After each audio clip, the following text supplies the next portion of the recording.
Hey there, awesome folks. Listen, I want you guys to know. Listen, I want to come on here. Um, and of course, as you're coming in the live, drop a like, say hello. Let me know where you're hailing from. And as an expat wife, I want you to. I know sometimes y'all have this question: why some of these employers put us through so many interviews? Like I've heard something as crazy as 5 or 6 interviews. No, that's too much. I'm sorry. In my opinion, that's too much. You should know by the third, unless your interview, your process is a little off. But we're going to discuss a little bit today as to mastering, as an extra wife coming back into the job market. I want you to be able to get through the marathon.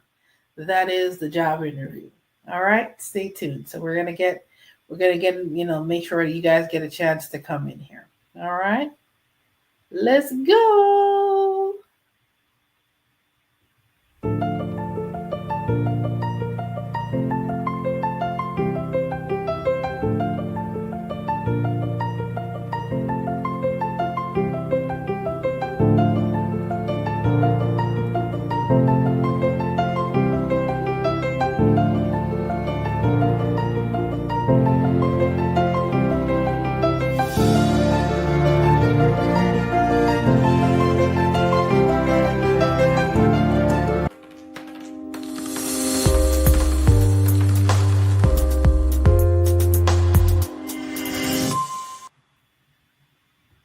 All right, guys. Hey, how you doing? Hey, awesome folks.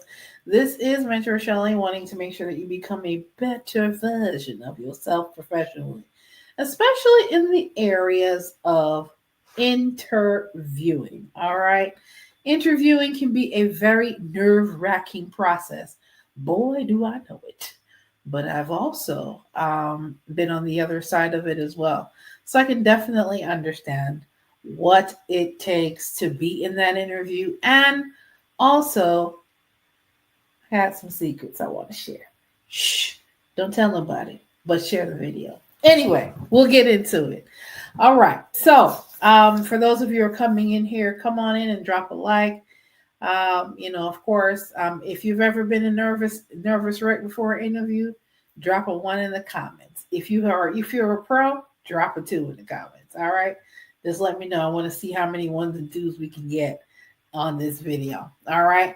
Now, there are a couple of things I want to touch on. Okay.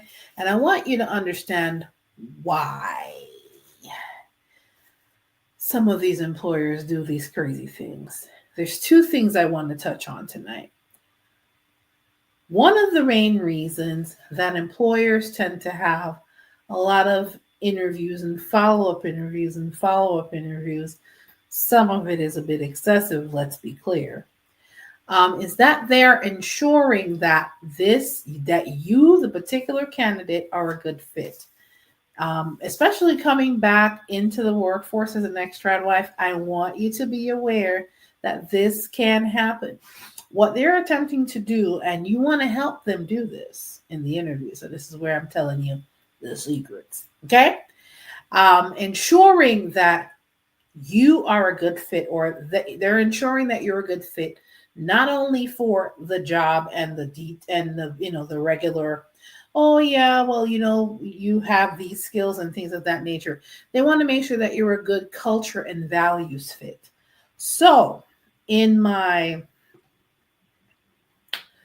interview and salary negotiation coaching, one of the things that I coach you on is making sure that, number one, you have done your homework, you've done your research, and you're understanding how these are action steps now. If you know that they're looking for you to match you with their team dynamics, and to match you with their company culture, and to match you with their values in the company, then you, as a consummate professional, you're going to want to make sure you understand what their ethics are, and what their and what you've learned through your research, and you want to communicate how your values match up with theirs. match, right?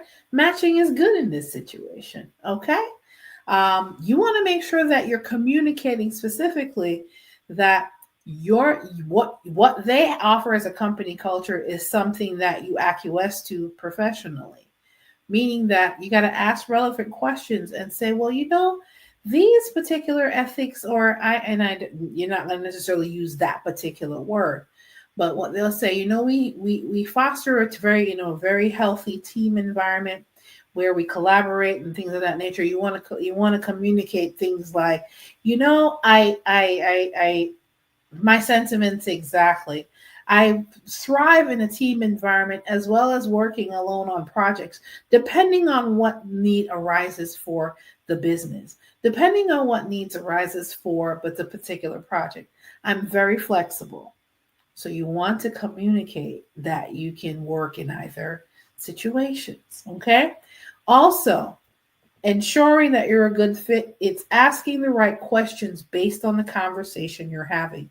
If you're having if the conversation or the interview is going in a, they're kind of throwing questions at you, and you're answering them, in a way, as you answer the question, you want to verify that they understand that you're communicating the answer to them. That's number one.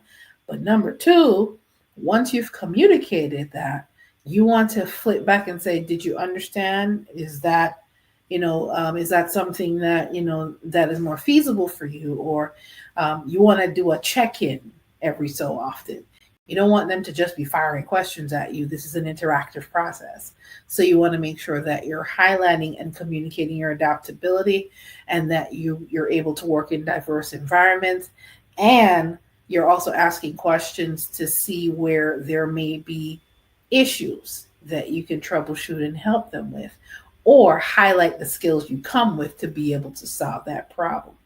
Okay, so that's number one. They want to ensure that you are a good fit for the team, but you have to do action steps. You have to do your homework. You have to do your research and have those things in place. These are things that I coach you on in my interview and salary negotiation coaching. Number two, you have to assess they're doing their best, right? When they go through 1, 2, 3 interviews. It shouldn't be more than that, but I digress. I've done the most 3 in my professional life before they made the decision to hire me, of course. And then there's sometimes when you go through all 3 or 4 of those interviews and you're not hired. And unfortunately, sometimes it comes down to you and another person. So don't be in your feelings about any of it.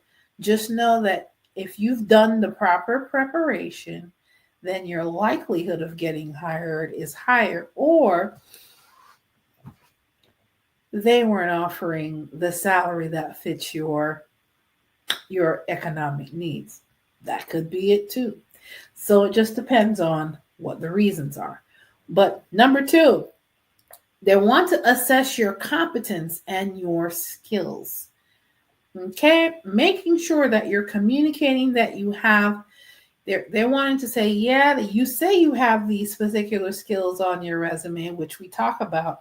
And I also want to make sure that I give you the resource to be able to define what those skills are at mentorshelly.com/ETW, especially as an ex-trad wife coming in back into the workforce. If you're not sure what those skills are, go ahead and download that guide and start using that guide to assess those skills, because you're going to need that information to put it on your resume. And that's the resume that you're going to use to get this interview. Okay. It's a whole process. Let's work with the flow. Okay. Now, as they're interviewing you, to make sure that you're not just saying that you have the skills, but they want to be able to verify with talking to you more, with having more technical people interview you. They want to make sure that you have the skills. Now, here is how you prepare for that as an ex-trad wife, as you prepare for that as a professional. Number 1, being prepared is key. I do not have my portfolio here with me, and I really needed to for this particular video. But you want to make sure you tailor your responses to the actual needs that you're applying for. Let's say they're looking for an office manager, and they've communicated in previous interviews that the office manager needs to be organized to a fault. They want to make sure that they have somebody that is organized. You, as an ex-trad wife, that is one of the skills that you have hands down, because you have to keep a household organized. You can keep an office organized. It's probably easier, let's just say. And you want to make sure that you're communicating their needs with the skills you have. That's number one. Number two, you want to make sure that the concerns they have, you want to ask, what are some of the major concerns that you have that this position is going to address? You want to ask the right questions, people. You want to get down to the nitty gritty. You might be asking these kind of questions on the second interview because you've already covered the basics on the first. But this is also part of what I coach you on when you go through the interview and salary negotiation coaching. I make sure you clear up any misunderstandings, if there are any, as you're having this conversation, you're having this dialogue with either an HR manager or the department manager that you'll be working with, or a specialist that's also going to be that you're getting hired on as to work with that specialist. They may be in the same position as you, or they were in the position with you, and they understand the technical skills that's required for that position. You want to be ready.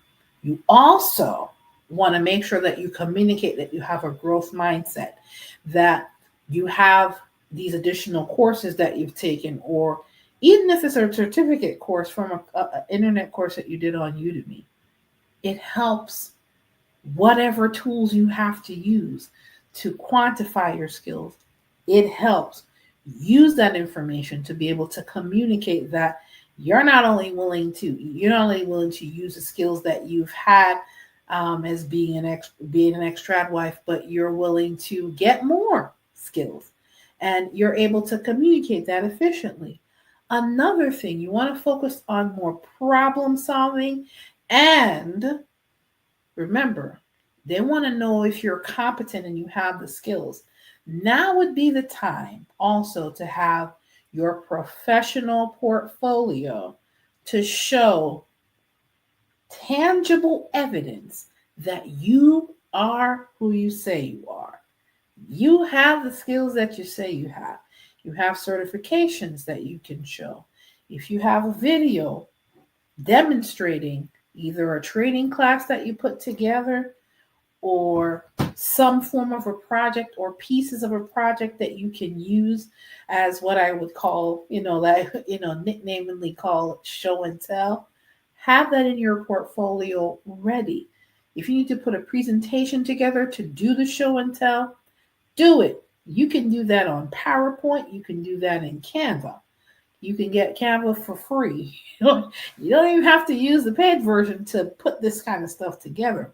But all of the proof pieces you'll have will not only say to them, okay, well, she took the time to not just say, I can do this. This person also brought the proof. So you want to communicate your growth mindset, but you also want to be able to quantify, say, well, I have this on my resume saying that I can do this, but here is tangible evidence that I have done it, and I have done it at such a level. Here's a certificate showing that I achieved XYZ while doing the skill that I have on my resume. This is how extensive you want to be ready to go, because when you're going through interview 1 and interview 2 and maybe interview 3, depending on what level of experience or what level you're getting hired on, you want to be prepared for all 3 levels, which is why I go into detail. When you have an interview coming up and you definitely want that job, and you're nervous wreck, and you may not be quite sure what you need to do. I gave you some good jewels here, but for you to work with me one-on-one, you can go to MentorShelly.com mentorshellydotcom/interview to pick up my interview coaching audio series. Or if you want to work with me one-on-one with that interview and salary negotiation coaching, then you can go to mentorShelly.com/consultations, and I have my interview and salary negotiation consultation available at that site. I want you to be successful. And for those that are coming in, you can always drop a like and say hello. And if you want to add to the conversation, please go ahead and drop in your comments. If you're watching this after the fact, then go ahead and comment below. But I want you guys to be ultra prepared so that when you're in that interview, you don't feel like you're being interrogated with questions, but you're having a conversation. You're having a conversation from one business to the next. They're in business to fill a position. You're in the business of you. You're lending them your skills for a fee. Always remember, you are in the business of you. This is not just, oh, they're going to hire me. Ooh, I'm eager. There's nothing wrong with being eager, but keep your head on a swivel. You're in the business of you. And you always have to have that posture when going into any interview and making sure that you negotiate accordingly as well. So that's where my consultations will take it a step further, not only prepare you for the interview, but also prepare you to negotiate like a boss. All right, guys. Of course, if you have additional questions, you can go to mentorshelly.com/contact, where you can leave me a voicemail or an email message, and I'm more than happy to help you with that voicemail or email within 24 hours, guys. I want you to be ready for the interview marathon. If you get one interview or two interviews or three interviews, hopefully it's no more than three. Good God. But if it is, I want you to be ready for all three. And if you want to work directly with me, go ahead and schedule that consultation at mentorshelly.com/consultation. So we can get you that shmoney. We can get you the salary that you negotiate. All right, guys, this is Mentor Shelly, wanting to make sure that you become a better version of yourself professionally. And for all those that join me in this live, I appreciate you coming by. Thank you so much, and you have a good one. Bye.